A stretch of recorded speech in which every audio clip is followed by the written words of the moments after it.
ಇನ್ನು ಗಡಿ ಜಿಲ್ಲೆ ಚಾಮರಾಜನಗರದಲ್ಲೂ ಕೂಡ ಲಾರಿ ಮುಷ್ಕರದ ಬಿಸಿ ತಟ್ತಾ ಇದೆ. ಗಡಿ ಜಿಲ್ಲೆ ಚಾಮರಾಜನಗರದಲ್ಲೂ ಕೂಡ ಲಾರಿ ಮುಷ್ಕರದ ಎಫೆಕ್ಟ್. ಮುಷ್ಕರ ರಾತ್ರಿಯಿಂದಲೇ ಆರಂಭವಾಗಿದೆ. ರಸ್ತೆಗೆ ಇಳಿದಿಲ್ಲ ಲಾರಿಗಳು. ಹನೂರು ತಾಲೂಕಿನ ರಾಮಾಪುರ ಗಡಿಯಲ್ಲಿ ಬಂದ್ ಮಾಡಿದ್ದಾರೆ. ಈಗ ಡೀಸೆಲ್ ದರ ಇಳಿಸೋವರೆಗೂ ಕೂಡ ಮುಷ್ಕರ ಹಿಂಪಡೆಯಲ್ಲ ಅನ್ನೋದು ಲಾರಿ ಮಾಲೀಕರ ಒಕ್ಕೊರಲಿನ ಆಗ್ರಹ.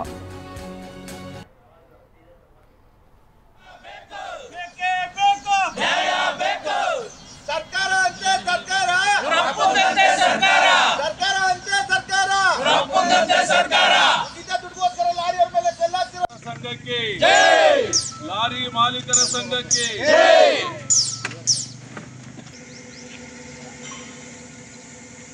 ಬೇಕೇ ಬೇಕು, ಡೀಸೆಲ್ ದರ ಇಳಿಸಲೇಬೇಕು.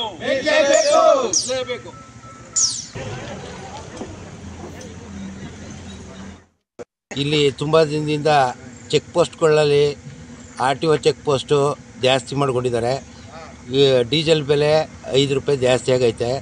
ಮತ್ತು ಟೋಲ್ ಗೇಟ್ದು ಈ ಹಳೆ ಗಾಡಿಗಳಿಗೆ ಎಫ್ಸಿಗೆ 15,000 ರೂಪಾಯಿ ಮಾಡಿದ್ದಾರೆ. 5,000 ರೂಪಾಯಿ ಇತ್ತು, 7,000 ಆಯಿತು. ಇವಾಗ 15,000 ರೂಪಾಯಿ ಎಫ್ಸಿಗೆ ಮಾಡ್ಕೊಂಡವ್ರೆ. ಇದೆಲ್ಲ ಕಮ್ಮಿ ಮಾಡಬೇಕಾಗಿ ಗೌರ್ಮೆಂಟ್ನಾಗ ತಿಳಿಸ್ಬೇಕು ಅಂತ ಹೇಳ್ಬಿಟ್ಟು ಲಾರಿ ಸ್ಟ್ರೈಕ್ಗೆ ಷಣ್ಮುಗಪ್ಪ ಅವರು ಎಲ್ಲರಿಗೂ ಇದು ಕೊಟ್ಟಿದ್ದಾರೆ. ಆದ್ದರಿಂದ ನಾವು 15ನೇ ತಾರೀಕಿಂದ ಮುಷ್ಕರವನ್ನು ಆರಂಭಿಸಿದ್ದೀವಿ. ದಯವಿಟ್ಟು ಇದು ಎಲ್ಲಿ ತನಕ ಅವರು ಇಳಿಸಲ್ವೋ, ರೇಟು ಕಮ್ಮಿ ಮಾಡಲ್ವೋ ಅಲ್ಲಿ ಗಂಟನೂ ಸ್ಟ್ರೈಕ್ ಮಾಡೋಕ್ಕೆ ನಾವು ಅನುಮತಿ ತಗೊಂಡಿದ್ದೀವಿ. ಅನಗಂಟನೂ ನಾವು ಸ್ಟ್ರೈಕ್ ನಿಲ್ಲಿಸೋದಿಲ್ಲ. ಇದು ಬಾರ್ಡರ್ ಆಗಿರೋದ್ರಿಂದ ತಮಿಳ್ನಾಡಿನವರು ಇಲ್ಲಿಗೆ ಬರ್ತಾವ್ರೆ ಎಲ್ಲ ಗಾಡಿ. ಇನ್ನು ಹೀಗೆ ಅತ್ತಿಬೆಲೆ ಗಡಿಯಲ್ಲೂ ಕೂಡ ಲಾರಿ ಮುಷ್ಕರವನ್ನು ಮಾಡ್ತಾ ಇದ್ದಾರೆ. ಬಟ್ ಕೆಲವರು ಇಲ್ಲಿ ಡೋಂಟ್ ಕೇರ್ ಅಂದಿದ್ದಾರೆ. ಯಾಕಂದರೆ ಲಾರಿಗಳು ಆರಾಮವಾಗಿ ಇಲ್ಲಿ ಸಂಚಾರ ಮಾಡ್ತಾ ಇದೆ. ಆನೇಕಲ್ ತಾಲೂಕಿನ ಅತ್ತಿಬೆಲೆ ಗಡಿಯಲ್ಲಿ ಸಂಚಾರ ಎಂದಿನಂತೆ ಸಾಗ್ತಾ ಇದೆ. ಲಾರಿಗಳೆಲ್ಲವೂ ಕೂಡ ಓಡಾಡ್ತಾನೆ ಇದೆ. ಅಂತಾರಾಜ್ಯಕ್ಕೆ ಸಂಪರ್ಕ ಕಲ್ಪಿಸುವಂತಹ ಅತ್ತಿಬೆಲೆ ಗಡಿ ಇದು.